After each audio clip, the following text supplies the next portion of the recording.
exactly does this work? Yeah, so you hit the green button and forward. It'll go forward. Oh, Yep, that's- and then you have a pointer here. Okay. All right, thank you.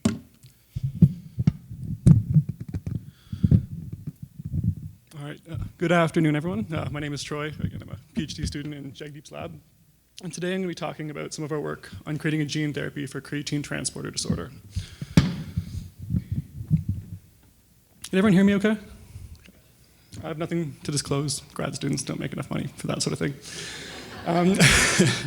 So I'm going to start with some background, just a bit about the disease and gene therapy in general. Then we're going to be moving on to some of the previous data to kind of create a story as to why we're doing a dosage study intrathecally. And then I'm going to share some preliminary findings. So this study is still pretty new, so it'll just be a small amount of data. And then lastly, I want to do some discussion about differences between ICV and IT, because that looks like it's going to be an issue going forward in the field. So without going into too much background, I have a vastly oversimplified slide here.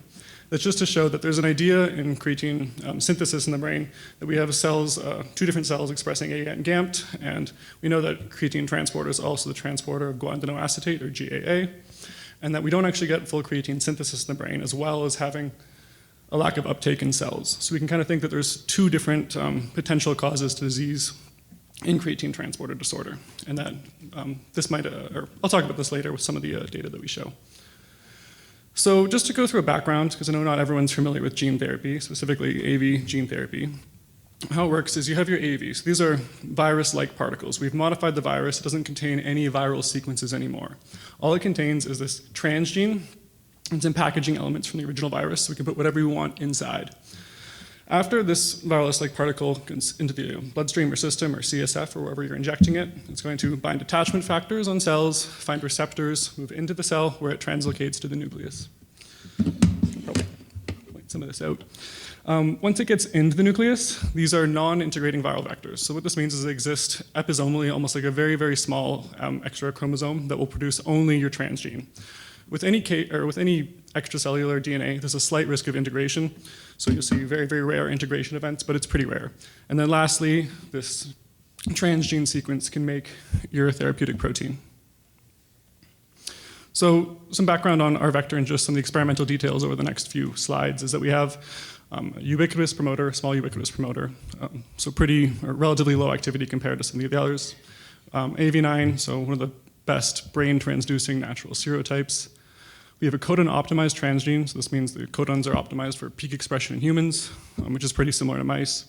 And lastly, it's a self-complementary AAV, so this allows you to get a bit more efficient transduction compared to single-stranded AAVs. The mouse model we're using was developed by Skeleton's lab, and it's a complete inactivation of SLC6A8, and all the data that I'm going to be showing today is from male knockout and wild-type mice.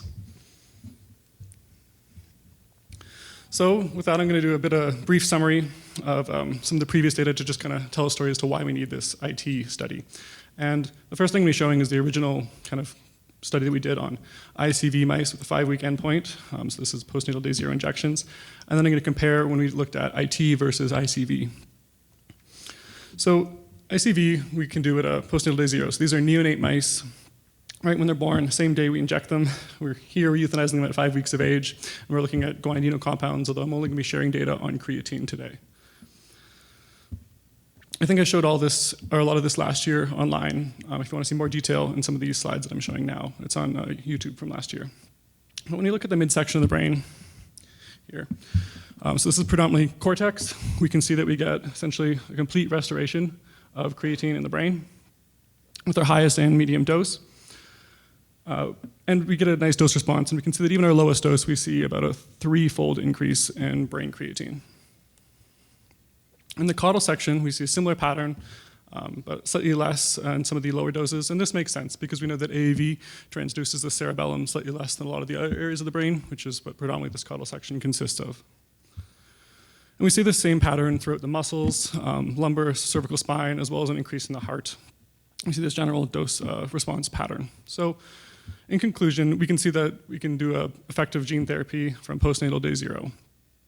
We get a broad biodistribution, good restoration, and even improvement in some of the behavioral phenotypes that we've measured. However, it's very poor, or it's really hard to clinically translate an ICV postnatal day 0 injection. Mice are born at an earlier developmental time than humans, so it's almost like an in utero gene therapy in a sense. And also, we don't diagnose babies typically the day they're born and give them a very expensive therapy right away.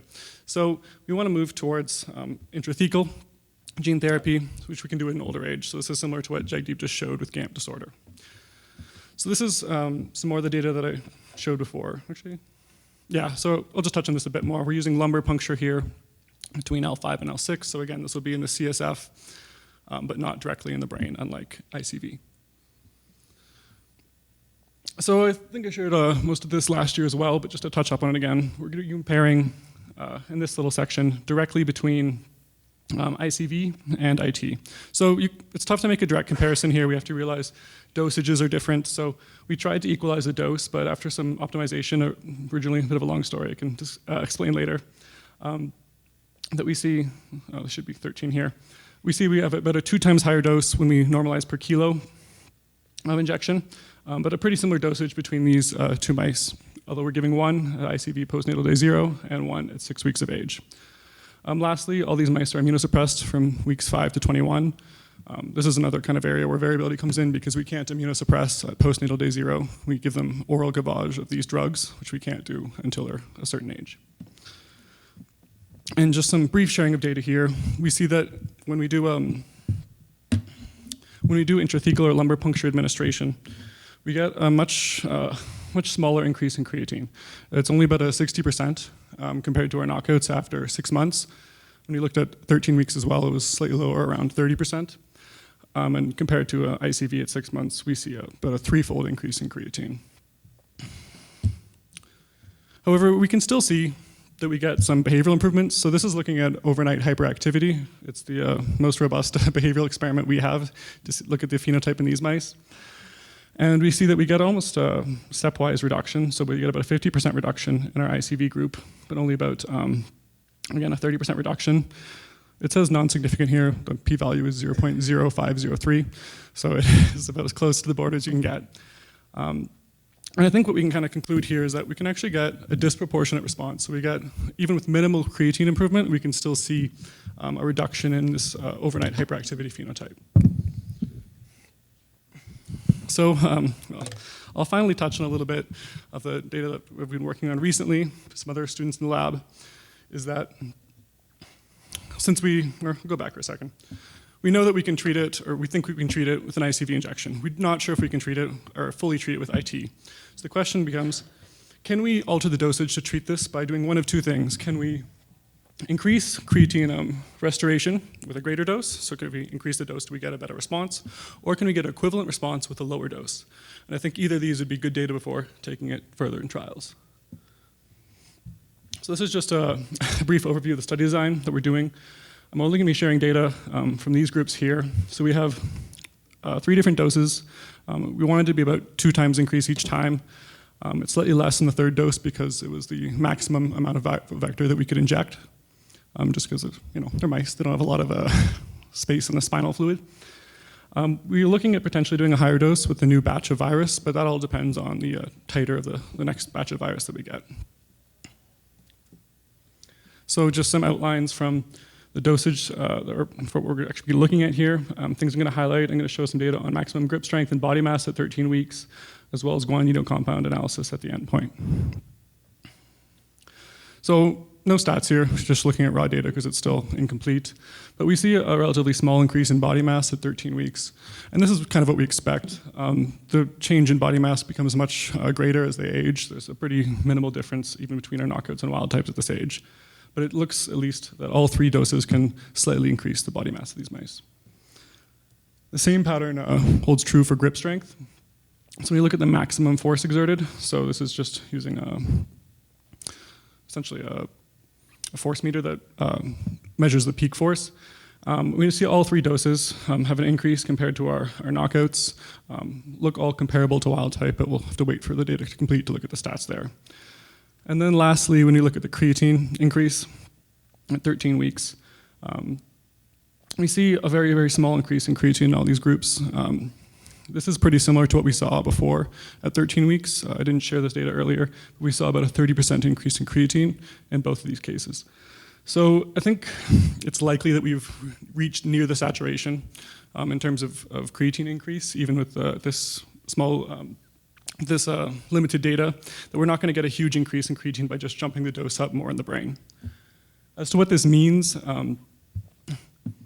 maybe a lower dose might be better for going further in trials. But I think we should still wait till the 6-month endpoint, because the longer we take these mice, there might be more of a benefit to dose. And a few things we want to look at still here as well would be the biodistribution in the brain. So following treatment, sorry, 1 second, leaning over too much here.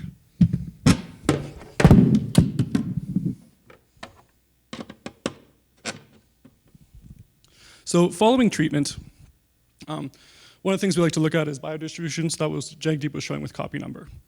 The last thing we still have to see, or another really important thing, is the hyperactivity. So this is, again, our only real behavioral measurement at the 6-month endpoint. And something that I'm working on in ICV mice right now is in situ hybridization. So we don't have a tagged vector, and it's pretty well known that we can't really get antibodies sustained for creatine transporter. So what this means is it's really hard to visualize where creatine is ending up. Sorry, just taking a breath.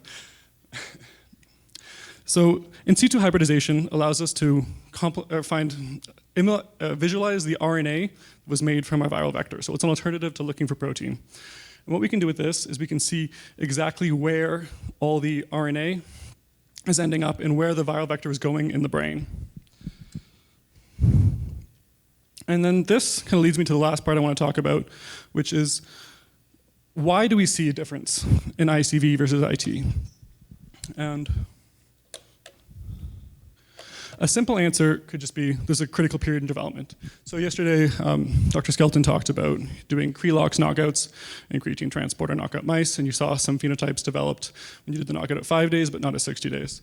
But I think this might be a little bit more complex, specifically with this disorder. So just looking at a bit more detail, ICV we can do, again, directly into the interventricular space in the brain. So the CSF, or the cerebral spinal fluid, it flows out from this space throughout the rest of the nervous system. So not only do you get all your vector right into the brain, it flows out kind of evenly throughout the central nervous system. When you compare that to CSF, it's injected in the spinal fluid, where it's almost draining pretty close to where you inject it. Obviously, the time of injection, postnatal day 0 versus 6 weeks, can influence this quite a bit as well. Not just in terms of developmental, but there's some data to show that AAV targets neurons more in younger mice. So there could be biological differences to the AAV tropism, or where the AAV goes after you inject it. So just to give an example of this, when you look at the copy number, so this is similar to some of the data that Jagdeep just showed, in the midsection of the brain, we see a roughly 10 to 20-fold increase with ICV relative to IV. We're looking at the brain, and we see kind of the opposite pattern in the liver, and these patterns hold up throughout all the different tissues that we're looking at. So what I want to show here is that biodistribution, often we use copy number as this kind of, marker to say we got this much in the brain, and we think that it's evenly distributed throughout the brain. And what I wanted to talk about is a bit about that injections all have different biodistributions in terms of evenness that they're spacing. So it's hard to find data on this exactly, but what I've got here are 2 different studies. That on the left side, this is an ICV injection. On the right side, an IT injection, where they use GFP. And I'm hoping to be able to replicate this using the in situ hybridization, so we can see exactly where our vector, our creatine transporter, is ending up between the two mice. And if you can hopefully see on the dark slides back there, that in ICV, the injection spot is right around here, but you can see that there's still significant transfection, like all this green fluorescence is transfection, and it's got a light glow throughout almost the entire brain. When we compare that to IT, we see a lot of concentrated areas in the different sections of the brain. And these sections often correspond to where CSF fluid drains, so where the viral vector is concentrating. And when we're looking at creatine transporter disorders, this is not an enzymatic disease. So if you get a bunch of GAMT, for example, expression in GAMT disorder, right around here, you can make enough creatine and potentially absorb enough GAA to affect the whole rest of the brain. Whereas in creatine transporter disorder, we have to hit every single cell that we're fixing. So you have to get a very even biodistribution, not just a high copy number throughout the brain. And the second part of this broad biodistribution that can be affected is that if you start hitting more cells in a larger variety of areas, you can start potentially increasing creatine synthesis in the brain. So I think this might be some of the reason why in our data, and I think Laura's as well as some of the data that Matthew showed yesterday, is you can get super physiological levels of creatine following administration. So in summary, we know that postnatal J0 gene therapy is still effective. Intrathecal gene therapy might not quite be as effective. And we don't have an answer yet if this is due to biodistribution or critical period in development during the disease. If it is solely due to biodistribution, I think this is actually something that can be fixed in the future of gene therapy. It's still a very new field, and there's tons of new research coming out on nanoparticles, and I think might be particularly relevant for this disease is novel AAV capsids. So just for example, you now have engineered capsids that have 400 plus times the efficacy of AAV9. Now we don't have any data on these in humans yet, but in the future, if it's just we need improved biodistribution, that can be an option. Second thing is there are other routes of administration besides IT that you can do in adults. So one of the studies that we hope to do is ICV administration in adult mice. And with that, I want to say a quick thank you to obviously ACD. Providing fellowship funding is huge to be able to continue our research. It means a lot to us getting this. The Schulze Lab, I have to say a huge thank you to Alona, who's done so much mass spec for not just this disorder, but for all the projects we're working on in creatine. And then the Walia Lab, I have to say thank you to Robin, who's been doing work with me for this for 5 years now, and Chiara specifically has been working on all these projects that I showed today. And with that, I can take any questions.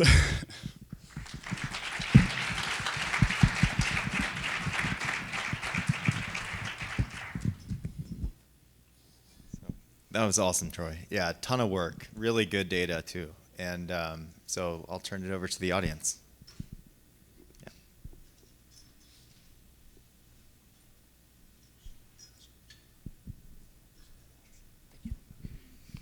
That was a great talk.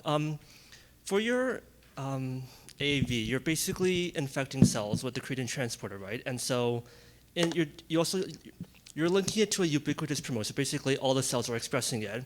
But if you're having higher levels of creatine in cells that express AGAT, for example, would that now cause a reduction in its expression at higher levels?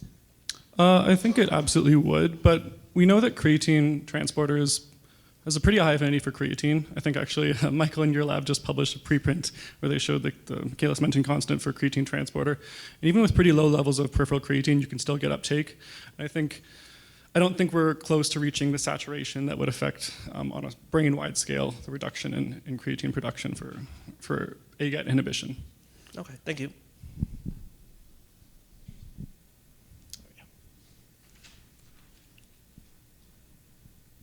Thank you.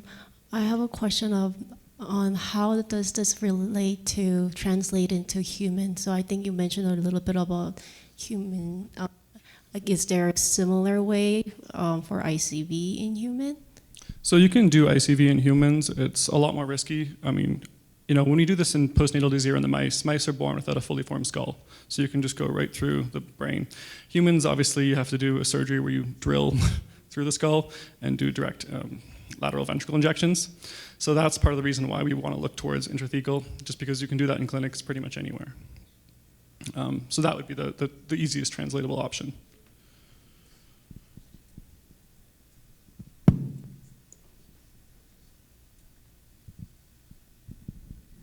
Hi, thank you. Very nice talk. Have you thought about doing intracisternal, at the base of the brain? Yeah, so, sorry, go ahead. It's just that Dr. Longo can probably talk to this a lot more, but in the lysosomal disease world, this is, where the field is heading from what I could see at the World meeting this year. A lot of talks on AAV gene therapies being administered that way, and actually some in clinical trials? So we have looked at it, and we actually do some intracisterna magnet injections in our lab. One of the big differences between ICV or IT and ICM is, sorry, I'll just say the full, intrathecal and intracisterna magna, is that they have a pretty similar biodistribution profile. Intracisterna magna does have usually better transduction, but it's not compared to the level of ICV where we can see 10 to 20-fold better transduction. So if we just need to boost it up a little bit, I think it's definitely something to look at in the future.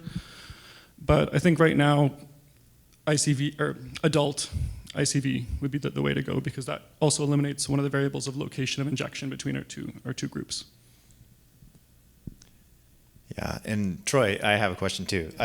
Again, phenomenal talk. I'm glad you brought it up, of doing this adult ICV injection just to see if you can reverse the phenotype. And again, it speaks to the distribution of the virus within the target cell types, even if you can get it in the right region of the brain. I wonder if, sort of to address the developmental or critical period, like if anyone in the field has made a stop-floxed 6A8 mouse. I don't know. Not looking at anyone in particular, Dr. Skelton. Yeah, that's a question for somebody sitting right there. To reactivate 6A8 after this, clearly Dr. Skelton's amazing data has shown that there's a difference in phenotypic readouts when you knock out at, I think it was 5 weeks, or was it 5 days? 5 days versus 60 days. So do you think that would be reversible if you did an adult conditional reactivation? I have a sketch of that actual design. Sorry to put you on the spot and not give you the mic. So yeah, somewhere on this OneDrive, I actually have the design of that mouse made up for CRISPR, but we just, don't have the $20,000 that would be required to make it. But yeah, that's definitely was something that was on our mind early on, was because that proof of concept stuff is so important that we would have to do that. That would be a good way to answer this question without trying to invent new gene therapy technologies, in essence. Yeah, and not to take away from what Troy's doing, I think this is also a way of addressing the same question. It's just at a different mechanism. And I can speak to the Rett syndrome field. I remember when I was a graduate student in Huda Zogby's lab, Adrian Bird's lab had done the adult conditional rescue for MECP2 or MECP2 knockouts, and remarkably, the phenotype almost completely reverses. And nobody thought that would be possible given how severely affected the mice were in MECP2 knockouts. And so it certainly can happen, and it would be worthwhile knowing, I think. Yeah, absolutely. Yeah. I just want to say, it's not a question for Troy, but I'm just adding this thing because you asked the question regarding ICM. ICV route is one of the options which is available. Many clinical trials are running now on ICV route of delivery. It's not uncommon to get surgeries done for ICV shunting in many conditions where there is extracellular CSF made. So for hydrocephalus, etc., it's a routine surgery where neurosurgeons do go and put shunts in brain ventricles. So if we have to go through that route for one-time injection, it's not a bad choice as well. We were trying to avoid it, but if that's the right route to go, then it is still a good choice.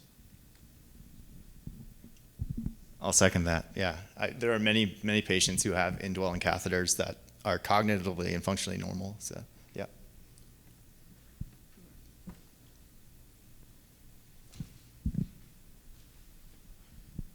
Hi, Troy. Great talk. Totally kind of outside of my world of research. So I don't know if this has any impact or not, but you're talking about the age of the mice in which you could kind of start this, right? And it not necessarily aligning humans. But I also noticed that with the prednisone and there was another drug. Rapamycin, yeah. Yeah, thank you, antibiotic, that you did, it seemed to be to induce immunosuppression. And I'm assuming so that this is that the virus can actually kind of take over, but the virus has already been pre-placed there, correct? So with the ICV, we're essentially doing it to control for the rapamycin prednisone, because obviously that could have an effect on some of the other data. But we start immunosuppression 1 week before when we do the lumbar puncture administration. So have you tried or have you seen that when you start that has any impact as compared to like when you give the dose? Oh, we haven't moved the start date, no. Okay. No. We've done some other work with these things in our lab for other disorders. I don't think we moved the start date too much, but there's pretty high doses of rapamycin prednisone there. It should have a pretty suppressive effect on all the adaptive immune system. I'm at assuming those doses. it has to be suppressed for this to work, right? In mice, they have a little bit less immune response than humans, specifically the CD8 T cell response. When you go towards humans, there's a much greater need for immunosuppression than in mice. But it's still clearly beneficial, especially over time. And I think sometimes it's just good to mimic your clinical conditions as much as you can. Sure, thank you.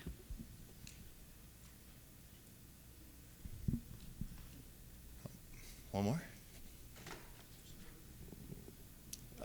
Raise your hand. And I give a very technical talk today, so if any parents want questions, I can break it down a little bit less in detail. I'm maybe happy to talk later. Okay, great. Thank you, Troy.